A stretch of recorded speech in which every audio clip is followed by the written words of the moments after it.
Donc, Philippe K. Dick, il est né en 1928, donc en Californie. Bon.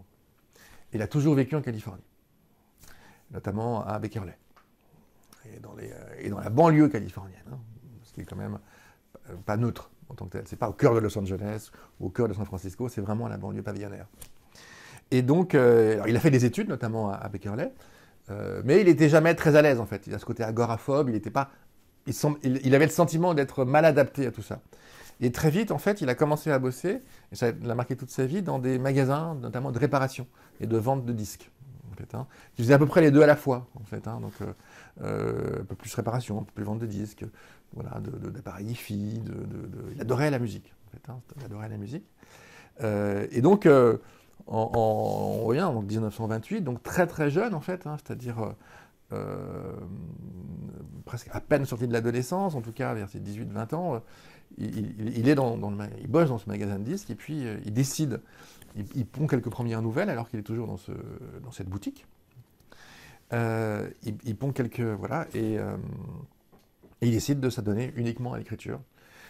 Et donc, entre 1952 et 1956 à peu près, au moins 55, il écrit une tonne hallucinante de nouvelles, avant de se consacrer au roman. Mais on peut dire qu'il y a vraiment une première époque où toute la matrice des idées de Dick se constitue. Une fois qu'il a décidé d'arrêter, alors il y a une période, pendant 2 ans à peu près, où il est à la fois dans le magasin et où il écrit, en fait, entre 1 et 2 ans. Mais voilà, du jour où il se consacre vraiment à l'écriture, et il vide la vente de nouvelles, en fait, dès 54 à peu près, dans ce qu'on appelait les pulps, c'est-à-dire les magazines populaires hebdomadaires, la plupart du temps américains, donc plutôt fantasy, plutôt science-fiction. On parlait à un moment donné de science-fiction, donc voilà, donc plutôt dans le merveilleux, avec les codes de la science-fiction, avec un rapport à la science plus ou moins fort en fonction des publications. Et donc ces nouvelles étaient publiées selon les cas, ou pas publiées plus tard, dans des pulps qui étaient un peu comme Astounding Science et Fantasy, donc un peu plus scientifique, ou d'autres qui étaient plus dans la fantasy. Et donc, voilà. Et donc, c'est une première époque où toute la matrice de ces idées, c'est vrai que ces nouvelles sont assez géniales, en fait, et plein de rebonds. Une nouvelle comme Rapport minoritaire, comme Minority Report, a été écrit dans les années 50. Voilà, hein. Donc, et dans cette période de grande inspiration, on va dire, de Philippe K. Dick. Voilà. Et donc, c'est quelqu'un qui évite sa plume dès le début. Alors, il vide sa plume dès le début, ouais. Très mal, mais il vide sa plume. Voilà. Il arrive à vivre de sa plume. Et donc, à un moment donné, les pulps évoluent vers des logiques de romans, puis les romans commencent à poindre le bout du nez aux États-Unis. Et donc, à partir de 50, 56, 57, voilà, 57, 58, il écrit ses premiers romans. Alors, ce qu'il faut dire, c'est que il écrivait beaucoup de science-fiction, mais il a toujours essayé de publier des romans de littérature générale, et qui se sont quasiment toujours fait refuser. Le seul qui a été publié de son vivant, mais très longtemps après qu'il l'ait écrit, c'est Confession d'un barjot. Mais donc ces romans de littérature générale se font refuser. En revanche, il a des agents, et ses nouvelles et ses premiers romans de science-fiction, eux, en fait, passent la rampe. Voilà. Donc il y a Loterie solaire qui paraît, je crois, en 55 ou 56. Et puis, très vite, il y a deux romans très importants, qui est Le Temps désarticulé, à la fin des années 50, et puis L'œil dans le ciel, qui est un super roman. Et donc, on peut dire qu'à la fin des années 50, avec ces 2 romans, notamment L'œil dans le ciel et Le Temps désarticulé, on passe donc à la fin des années 50, vers 58. Hein, c'est comme s'il y a eu une époque de préparation, avec des romans moins réputés, mais il y a des tas de choses formidables, comme Le Profanateur ou Les chaînes de l'avenir. Et on voit qu'il y a un passage entre 57, 58, 59 et les années 60, à son époque, à cette deuxième époque de grande inspiration romancière, de romans. Voilà. Hein, donc, je dirais 58-59, en gros, jusqu'à la fin des années 60, début 70, avec un moment beaucoup plus difficile d'écriture dans la deuxième partie des années 60. Mais en gros, là, il est rentré dans une époque, en fait, où il y a ses romans les plus célèbres, en fait, hein, ceux qui vont le faire connaître, dont notamment, en 1962, qui va avoir le prix Hugo, le Maître du Haut-Château. En fait, hein. Et donc, moi, je dirais qu'à partir de L'œil dans le ciel et du Temps désarticulé, on entre à partir de ces 2 romans-là, on entre vraiment dans une... qui date donc de la deuxième partie des années 50, on rentre dans cette époque centrale où Philippe K. Dick écrit vraiment, voilà, il a trouvé son ton, il a trouvé son esthétique, il a trouvé ses univers. En tout cas, il a réussi à faire passer de ses nouvelles au roman, donc au format long. Et donc, ces grands romans comme Le Dieu venu du Centaure, Ubik à la fin des années 60, donc sortent en fait à ce moment-là. En fait, hein. En termes de science-fiction pure, c'est vraiment l'époque la plus forte de Philippe K. Dick. Hein. C'est-à-dire que les grands romans de science-fiction de Dick ont tous été écrits entre 57, 58 et la fin des années 70. Alors, ce que tu décris là, ça ressemble à une période de maturité qui pourrait être pour lui, qui pourrait l'accompagner dans un sentiment de plénitude et de jouissance d'être en capacité de ses moyens, et c'est pas du tout le cas. Non, mais non, parce qu'en fait, des fois, il est sec, pendant des mois et des mois, ou des semaines et des semaines en tout cas, et soudainement il a l'inspiration, et pendant 3 semaines il va écrire, mais genre à une vitesse absolument folle. Je veux dire, c'est aussi cette époque, à la fin de cette époque, qu'il écrit les Don't Dream of Electric Sheep, donc les André des reptiles des moutons électriques, qui va devenir Blade Runner, c'est à la fin des années 60. Non, il court toujours après les sous. Il est poussé par... il divorce, en fait, il se marie donc, au début des années 60 avec Anne, une autre femme donc, dans la banlieue californienne, qui est un peu exigeante, qui le pousse dans une direction, on va dire, un peu plus intéressée que Cléo, sa première femme, notre Cléo et Anne. Et puis, bon voilà, à chaque fois, il se sépare de ses femmes et il est totalement dans l'instabilité et dans l'insatisfaction, en fait, hein, notamment par rapport à ses romans de littérature générale qu'il n'arrive toujours pas à publier. Alors, des fois, il oublie, et finalement, il dit je ne vais plus en écrire, tant pis. Puis d'autres fois, il s'y remet, en fait, selon les cas. Il est dans le doute permanent. Et il change sans cesse de point de vue. Cette curiosité nourrie de doute hein, est ce qui le caractérise le plus, en fait. On en parlera après sur ces grands thèmes, mais ça, c'est vraiment le point. Et puis, ce qui va se passer, en fait, donc il est, surtout dans la deuxième partie des années 60, début des années 70, il est dans une période beaucoup plus compliquée.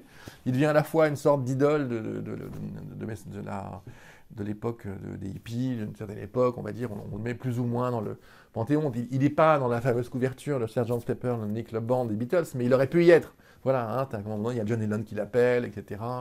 Timothy Leary, oui, Timothy Leary, en fait, voilà, il est interviewé par Harrison, il se plante un peu, tout le monde, il laisse croire qu'il prend du LSD alors qu'il l'a pris 1 ou 2 fois dans sa vie. En fait, il joue avec les gens, avec les trucs, avec la réalité qui est la sienne. Mais en fait, ça arrive dans des moments où des fois il est complètement à sec, il n'a plus d'argent, il n'arrive plus à...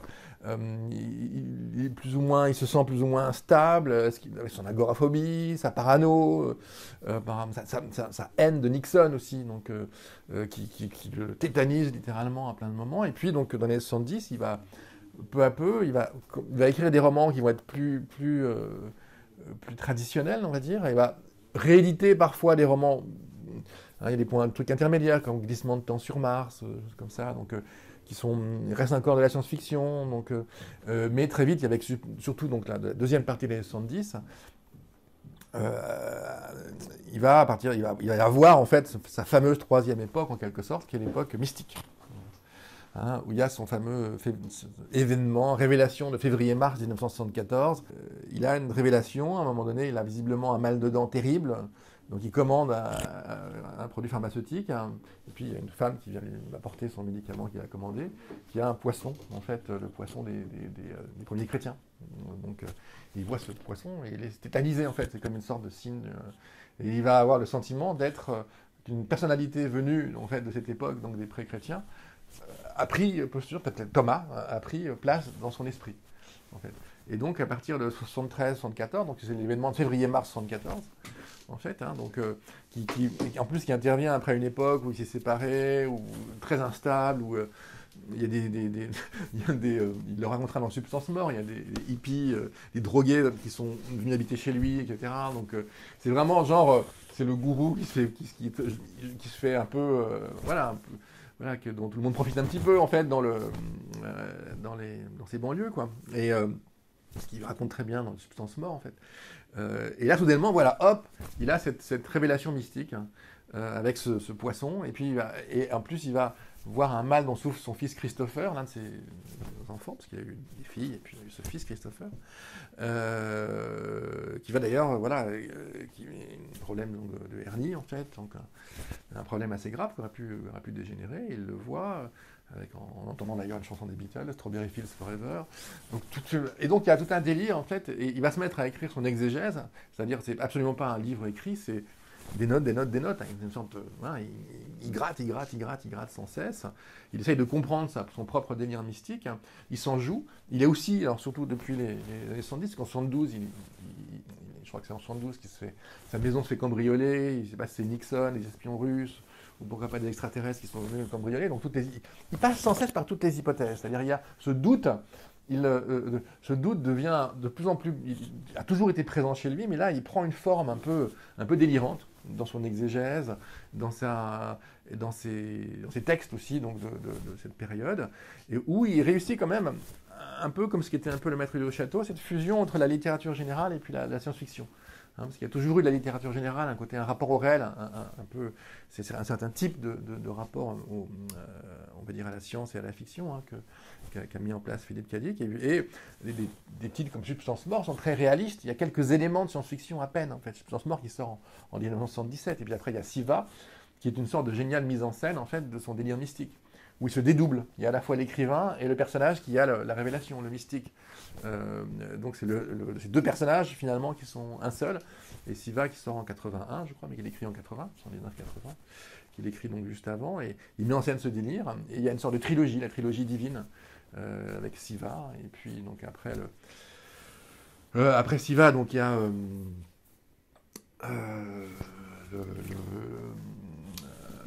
parce qu'après il y a la Transmigration de Timothy Archer qui va être publiée après sa vie, et entre les deux, il y a l'Invasion divine, voilà, en 1980, l'Invasion divine. Donc voilà, et donc il y a cette période marquée par alors je dis trois parce que c'est en termes littéraires, ça se comprend bien. Hein, il y a l'époque des débuts où toutes les idées naissent, beaucoup de nouvelles. Hein, l'époque de maturité, en tout cas en termes d'œuvres, sur des romans de science-fiction. Une époque un peu vide, un moment, une sorte de passage un peu long, en fait, un peu bizarre, où il réédite des trucs qui n'ont pas été utilisés. Entre la fin des années 60, début 70, le côté genre le gourou qui ne sait plus où il est, quoi. Il est gourou malgré lui, en quelque sorte, une époque qui vit dans les années post-hippie, et puis ce qui se concrétise en une sorte de délire mystique entre 74 et la fin de sa vie.